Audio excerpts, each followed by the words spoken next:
How's it going, everybody? Welcome back to the channel. My name is Jason, and in today's video, we're going to be previewing Week 3 of the 2023 CFL season. So first up, Thursday night, 8:30 p.m. Eastern Time, we have the 2-0 BC Lions visiting the 2-0 Winnipeg Blue Bombers, and the players I have to watch in this one, defensive back TJ Lee for the BC Lions, going to be matching up against those great Winnipeg slot backs. Dalton Schoen had a big week last week. I'm obviously coming off an excellent rookie season.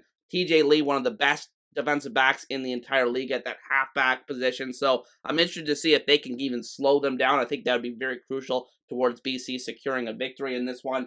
And then for Winnipeg, I have linebacker Adam Bighill playing against his former team. I believe he's 8 tackles away from passing Solomon Alamimian, his longtime teammate, on the CFL's all-time tackles list. So I think he's encouraged to have a big game in this one. And ultimately, in terms of my pick for this game, I think that Winnipeg has dominated this matchup in recent memory. So I'm going to pick them to win 35-25. I just think that, playing at home, Winnipeg has not lost to a West Division opponent at home in a very, very long time, and I have no reason to think it would stop now. I think BC moves the ball pretty well, scores a bunch of points, 25 points, pretty good against this Winnipeg defense. But at the end of the day, I think Winnipeg's offense is just playing so well right now. And even though that BC's defense has played really well through 2 weeks, I think this is about to be their biggest test yet. Then moving on to Friday at 7:30 p.m. Eastern Time, we have the 1-0 Montreal Alouettes visiting the 0-2 Hamilton Tiger Cats. I will be in attendance for this game as a Tiger Cats season ticket holder. And for the players to watch in this one, I have for Montreal wide receiver Austin Mack. Had a really great debut game week 1, has a very big pedigree, played at Ohio State. So, this is a guy that is looking to become a breakout star. This year's Dalton Schoen, if you will. Montreal certainly needs that in the receiving core after the losses they had in the offseason. So I'm interested to see if he has another big game in their second game of the season. And then for Hamilton, I'm going with wide receiver Tim White, who has had a quiet first couple of weeks to begin the season. I think that even though he had a touchdown week 1, he wasn't all too impactful. And then last week, had some scuffles with teammates after getting blown up on one of those screen passes. So I think that he's looking to have a very big game. Of course, Matthew Schultz is going to be playing at quarterback for the Tiger Cats in this one. And I think that Schultz is very capable of leading the Tiger Cats to a victory here. I'm going to take the Tiger Cats to win 23-17. If they lose this week, I'll probably lose a lot of faith in them. But playing their first game at home, I think that, after losing the first 2 games on the road, I think they're going to come home with a little bit of an edge, and I think they should be able to beat Montreal at home, who they have traditionally played very well at home against. So I'm going to take the Tiger Cats to win 23-17 in this game. Then moving on to Saturday night at 7 p.m. Eastern, we have the 1-1 Saskatchewan Roughriders visiting the 1-1 Calgary Stampeders, and the players I'm watching in this game, running back Jamal Moore for the Saskatchewan Roughriders.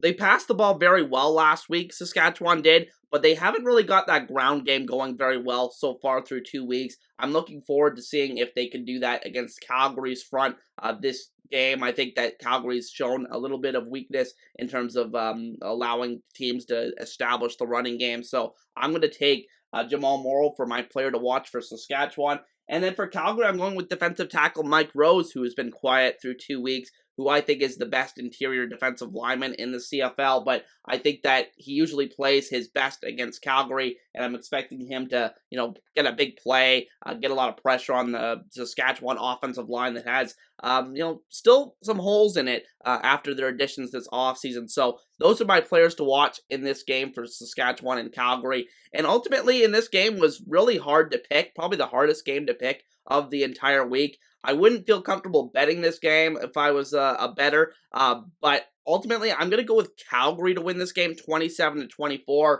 playing at home. I think that I still have slightly more faith in them this season than Saskatchewan, despite Saskatchewan playing very well last week offensively against Winnipeg. So I think Calgary has a much better game this week after a really bad first half last week against Ottawa. They really woke up in the second half of that game, and I think that continues over. And I think Saskatchewan ultimately loses this one in Calgary 27-24. And then moving on to the final game of the week at 7 p.m. Eastern on Sunday night, we have the Toronto Argonauts, who are 1-0, visiting the Edmonton Elks, who are 0-2. And the players I'm watching in this game, for Toronto, defensive back Adarius Pickett was simply all over the place last week for Toronto. I'm expecting him to have another big game in this one, perhaps causing a turnover of Taylor Cornelius in this game. And then for Edmonton, I'm going with wide receiver Dylan Mitchell, who has a combined -5 receiving yards through 2 weeks this season. That is just unacceptable. He had a really bad drop last week in the red zone, so I'm expecting him to have a much better game in this one, finally get off to a good start in this game. So those are my players to watch for Toronto and Edmonton. Of course, Edmonton, another chance to break that long home losing streak, but I don't expect it to happen here. I'm taking Toronto to win 24-13. I think Toronto looked very impressive last week, showed an ability to move the ball. I have a lot of confidence in their defense. I don't think Edmonton's going to be able to do too much against that defense,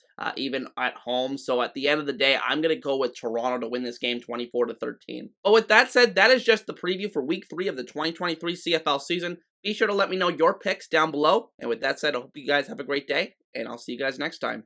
Peace.